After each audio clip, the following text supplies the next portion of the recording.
We're making good eye contact right now, I think. Are we? Yeah. Like I'm looking right in your eye. Thank you. Yeah. Yeah, I'm still kind of new at this. Me too. I don't do that many interviews, so. You don't?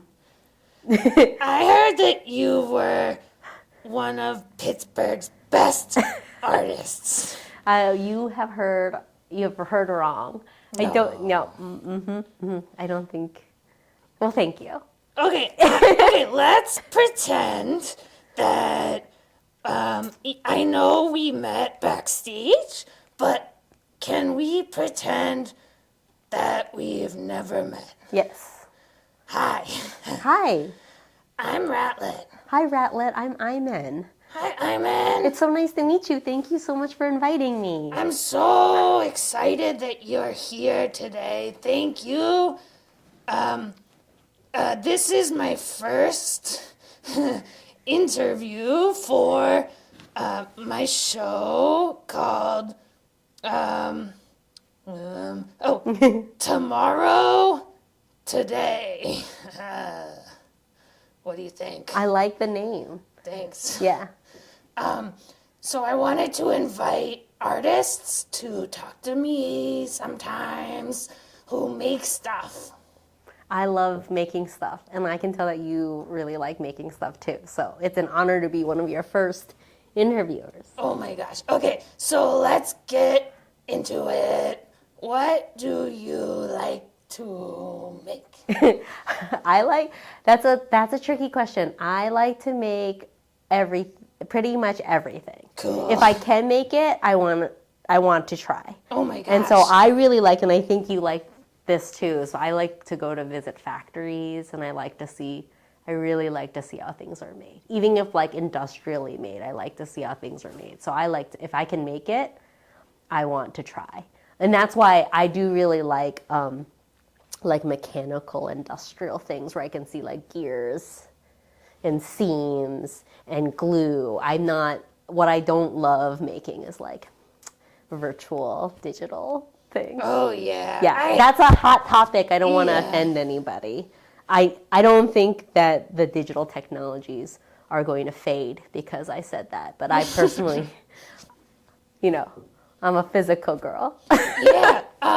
What's one of the things you've seen like that you really appreciate? Oh my gosh, in Pittsburgh or just I like to go to a lot of factory videos. So me too. Yeah, earlier backstage we were talking about like bottling plants, like beer factories or like assembly lines of things being made. And of course we both know about and love Mr. Rogers' Neighborhood. And my favorite segments were when they went to go to like the Crayon Factory, the Jelly Belly Factory. I've been to a lot of factory tours. And there's not that many left anymore, so it's harder as things aren't being made. Yeah, but I heard there's I have a little inside info. I heard you kind of are like a crayon factory yourself. Yeah, when I was in grad school, my peers would be like, you're the factory. And I think, and we're in Pittsburgh, not to relate really too heavily towards Andy Warhol and the factory and all that. But I do think I'm influenced, because I work in print and printmaking and multiples, and I do really like copies of things. So I do think that there's something about what I'm drawn to that is about mass-produced things, right? Like, how do you make a lot of things at one time, right? So I do think, I'm drawn to that. But, so the reason why you ask is I'm doing this one sculpture right now that has it is 1,000 paper crayons made out of paper. Oh my God, that's so many. It's a lot, and they're all painted a different color. Wow. So they're all individually made out of paper. And I don't know how and maybe you can help me decide on how to install it. So my original hope was to hide 1,000 crayons throughout a space. Oh my gosh. So it would be just like an empty room with thousands like of an crayons. egg hunt. Yes, right? And that Cool. little bit of color and magic everywhere, just the way that little kids draw and the crayons I roll love that everywhere. idea. So that's one version. But then as they've all come together, they're pretty exciting as a stack or a box of them. And I've been playing around with like that people can kind of collect the colors that they want and make the sculpture that they want. I don't know. But I just set out to make 1,000. I wanted to make more, but 1,000 is a lot. Oh my gosh. So do you have a machine that makes them? How do you make 1,000? So one thing about my work is that I like everything does look almost unmade. I really try to lean into an amount of craftsmanship that looks like unmade by people, but they're all always made by people. And so each crayon is folded and rolled by hand. Oh my and gosh. glued together. Your hands? Yeah. So wow. I do have, sometimes I'll have some people help me like with parts of it, rolling it. There's 1, 2, 3, 4. There's 4 parts to each crayon, and then each one of them is painted individually. So I have like a long assembly line of colors that I mix. So they all allegedly are different colors, and that was important, is that they're all sort of like original, individual, unique sculptures. Wow. Do you think you could show me how to make a crayon? Yeah, definitely. And I have like dreams, that in another opportunity for a space that I could like hide more crayons. Like if an art space wanted to like freely give away crayons, if people could find them, and that could be. I hope to make more crayons, but I have to tell you that I've reached a limit to how many crayons. Like yesterday I finished painting them and I was like, I cannot make a single more. Yeah, you must be tired. I'm very tired, and I'm pretty much sure I have all the colors ever. Amazing. But I know I don't, but I like really felt a limit.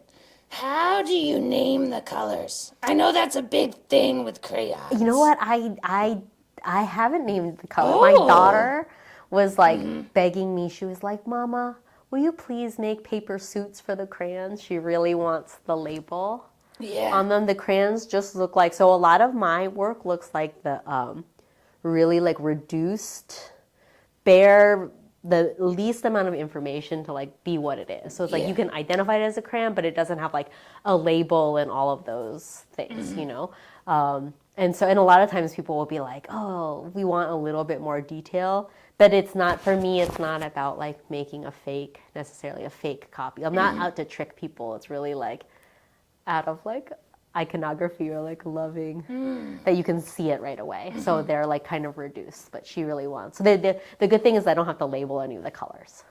But do you think sometimes people are tricked because they maybe don't look at things closely in this world?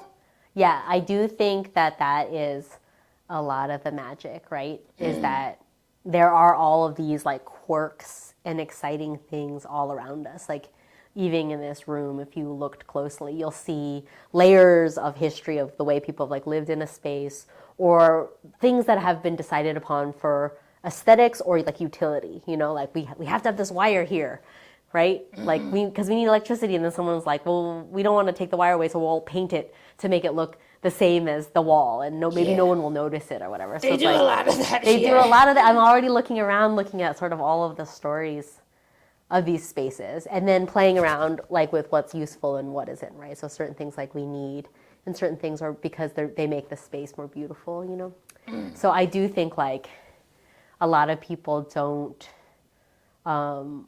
they don't always see all the magic that is just around them.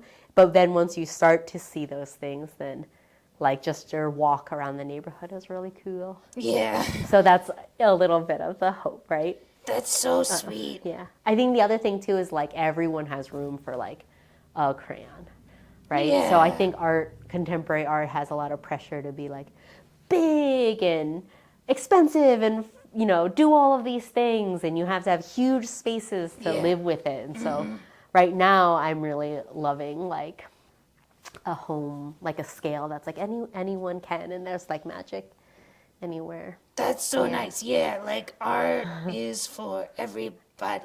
Yeah. And like little kids, like they know, like they are so excited if they find a crayon. Yeah. Right? Like, and they're like immediately like they know what to do, so that's. Do they try to color with them?